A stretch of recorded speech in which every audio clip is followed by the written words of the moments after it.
السلام علیکم میرے پیارے بہنوں اور بھائیوں۔ ہندو مذہب کے پیروکار آج یہ دعویٰ کرتے ہیں کہ ان کی ہدایت کے لیے سرزمین ہند پر کسی نبی کو نہیں بھیجا گیا اور ان کا ہندو مذہب اس دنیا کے قدیم مذاہب میں سے ایک ہے۔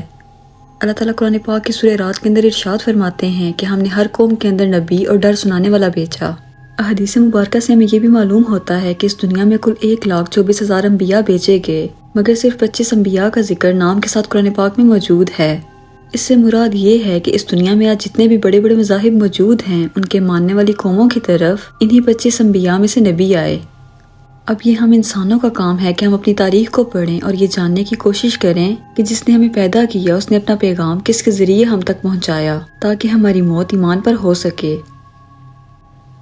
دوستو، اگر سرزمین ہند پر واقعی کوئی نبی نہیں بھیجا گیا تو پھر حضرت محمد صلی اللہ علیہ وسلم کا ذکر ان کی کتابوں کے اندر کیسے موجود ہے؟ نوح علیہ السلام اور ان کی کشتی کا ذکر کیسے بیان کیا گیا؟ حضرت عیسیٰ علیہ السلام کی واپسی کا ذکر کیوں موجود ہے؟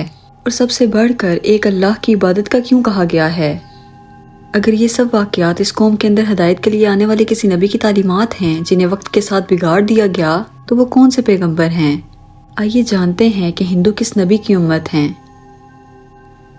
اس دنیا میں کفر و شرک کی ابتدا تبھی سے ہو گئی تھی جب حضرت آدم علیہ السلام کے بیٹے قابیل نے حابیل کو قتل کیا اور ان سے الگ ہو کر شیطان کے جال میں پھنس کر کفر و شرک میں مبتلا ہو گیا۔ حضرت ابراہیم علیہ السلام کی قوم بھی بت پرست تھی جن کے بت توڑے جانے پر آگ کو آگ میں ڈالا گیا۔ حضرت موسیٰ علیہ السلام کی قوم نے بھی ایک وقت میں بال نامی بچڑے کا بت بنا کر اس کی پرستش کی، یہاں تک کہ رسول خدا کے اعلان نبوت سے قبل کعبہ کے اندر 360 بت موجود تھے جنہیں عرب قوم پوجا کرتی تھی۔ ان بتوں کو فتح مکہ کے وقت صحابہ کرام نے توڑا۔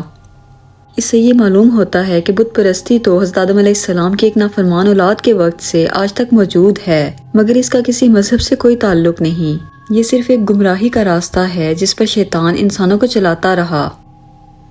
ہندو اسکالرز کا یہ دعویٰ ہے کہ اسلام کا ہندوستان کی سرزمین سے کوئی تعلق نہیں، جبکہ اس دعوے کے دوران یہ اس حقیقت کو نظر انداز کر دیتے ہیں کہ حضرت آدم علیہ السلام کو جب اس زمین پہ بھیجا گیا تو انہوں نے پہلا قدم سری لنکا کی سرزمین پر رکھا۔ اس پہاڑی پر آج بھی ان کے قدم کا نشان موجود ہے۔ لفظ آدم بھی سنسکرت زبان کا لفظ ہے، نہ کہ عربی کا۔ اس کا سنسکرت میں مطلب ہے پہلا، اول یا شروعاتی۔ آدم علیہ السلام کو قدیم سنسکرت کی کتابوں کے اندر سومبھوا منو کہہ کر پکارا گیا ہے۔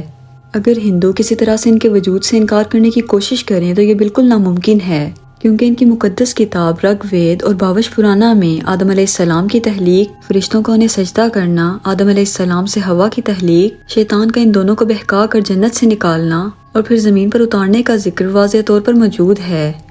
بھاوش پرانا چیپٹر 4 سے 7 کے اندر یہ تمام واقعہ بیان ہے، بالکل ایسے ہی جیسے قرآن پاک کی سورہ بقرہ میں اور انجیل مقدس میں۔ ماتسے پرانا کے اندر بیان ہے کہ خدا نے آدم علیہ السلام کے جسم کو 2 حصوں میں تقسیم کیا، ایک کو سومبھوا منو یعنی آدم اور دوسرے حصے کو شتروپاکا یعنی ہوا بنایا۔ اب یہاں غور طلب بات یہ ہے کہ اگر دنیا کے ان بڑے مذاہب کے اندر ایک جیسی چیزیں موجود ہیں تو ان کا سورس بھی ایک ہی ہونا چاہیے، یعنی ایک خدا۔ سری لنکا کی سرزمین سے ہندوستان کی سرزمین کو جوڑنے کے لیے ایک قدیم ترین قدرتی برج آج بھی ہزاروں سالوں سے پانی کے درمیان موجود ہے۔ اب یہ سوال کیا ہے، ہندوستان کی سرزمین پر کس نبی کو بھیجا گیا؟ سب سے پہلے آپ یہ بات جانیں کہ ہندو نام کا کوئی مذہب کسی آسمانی کتاب، حتیٰ کہ کسی ہندو مذہبی کتاب میں بھی موجود نہیں۔ دریائے سندھ کے پاس رہنے والے لوگ اپنے علاقے کی نسبت کی وجہ سے نام کو بگاڑ کر ہندو کہلائے جانے لگے، جبکہ اصل میں ان کا یہ مذہب سنسکرت زبان کے اندر ہندو نام سے نہیں بلکہ سناتن دھرم کے نام سے تاریخ میں موجود ہے، جس کا عربی میں مطلب ہے مذہب پر قائم رہنے والا۔ کچھ ایسا ہی مطلب قرآن پاک کی سورہ روم میں استعمال ہوا ہے جس میں اسلام کو ہمیشہ باقی رہنے والا دین کہا گیا۔ اگر ہندو تاریخ کا مکمل طور پر جائزہ لیا جائے تو مضبوط دلائل سے یہ بات سامنے آتی ہے کہ اس سرزمین پر کوئی اور نہیں بلکہ آدم ثانی یعنی حضرت نوح علیہ السلام کو نبی بنا کر بھیجا گیا، جس میں انہیں ماہ نوح کہا گیا ہے۔ ویدوں میں پیغمبر اور عظیم شخصیات کے لیے منو کا لفظ استعمال کیا گیا ہے، لہٰذا نوح علیہ السلام کو بڑے سیلاب والا منو کہہ کر بیان کیا گیا ہے۔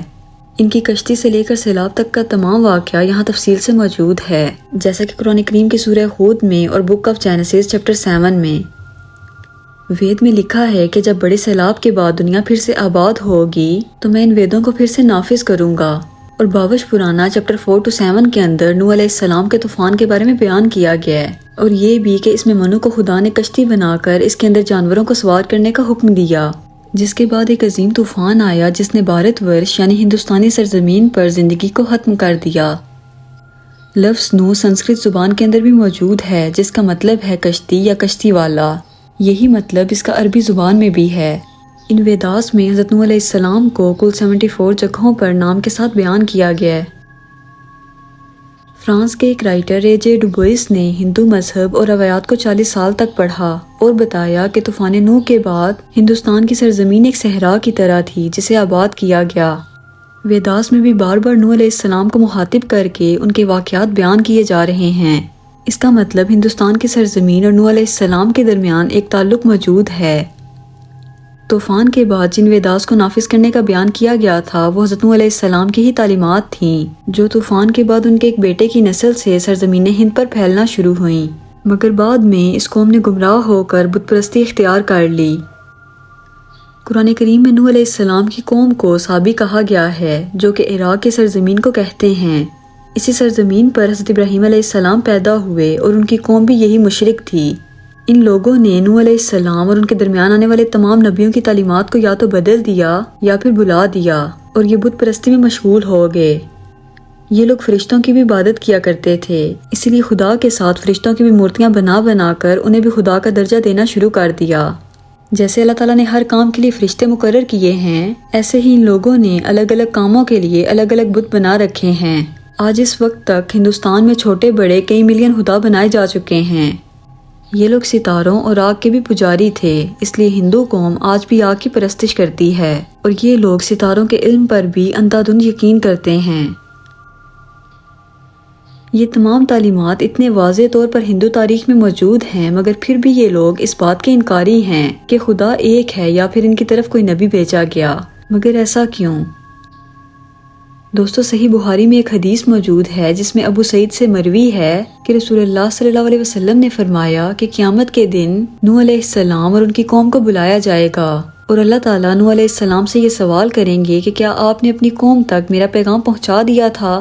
حضرت نوح علیہ السلام کہیں گے کہ بے شک میرے پیدا کرنے والے، جس کے بعد نوح علیہ السلام کی قوم سے پوچھا جائے گا کہ کیا نوح علیہ السلام نے میرا حکم تم تک پہنچا دیا تھا؟ یہ لوگ انکار کریں گے کہ نہیں، ہمارے پاس کوئی بھی ڈر سنانے والا نہیں آیا۔ اللہ تعالیٰ نوح علیہ السلام سے فرمائیں گے کہ آپ کا گواہ کون ہے؟ وہ فرمائیں گے کہ حضرت محمد صلی اللہ علیہ وسلم اور ان کی امت۔ پھر تم لوگوں کو پیش کیا جائے گا اور تم لوگ گواہی دینا کہ نوح علیہ السلام نے اللہ کا پیغام پہنچا دیا تھا، جس کے بعد نبی صلی اللہ علیہ وسلم نے سورہ بقرہ کی اس آیت کی تلاوت کی، اور اسی طرح ہم نے تمہیں امت وسط بنایا، یعنی ایک درمیانی امت بنا دیا تاکہ تم لوگوں پر گواہ رہو اور رسول تم پر گواہ رہیں۔ اس حدیث سے یہ بات ثابت ہوتی ہے کہ یہ ہندو قوم کبھی بھی اپنے پیغمبر یا ان کی تعلیمات کو تسلیم نہیں کریں گے، سوائے ان کے جن کو اللہ تعالیٰ اپنے فضل سے ہدایت دے۔ دوستو، یہ ذمہ داری امت محمد کی بھی ہے کہ وہ ان لوگوں تک اللہ تعالیٰ کا وہ پیغام پہنچائیں، کیونکہ ہمارے رسول کو تمام جہانوں کے لیے رحمت بنا کر اور ڈر سنانے والا بنا کر بھیجا گیا۔ اللہ تعالیٰ ہمیں دین کو سمجھنے، اس پر عمل کرنے اور اسے آگے لوگوں تک پہنچانے کی توفیق عطا فرمائے، آمین۔ دوستو، مجھے امید ہے آج کی ویڈیو آپ کو کافی انفارمیٹیو لگی ہوگی۔ اگر آپ کو ویڈیو پسند آئی ہو تو اسے اپنے دوستوں کے ساتھ ضرور شیئر کیجیے گا اور میرے چینل کو سبسکرائب کیجیے گا۔ ملتے ہیں اگلی ویڈیو میں۔ اللہ حافظ۔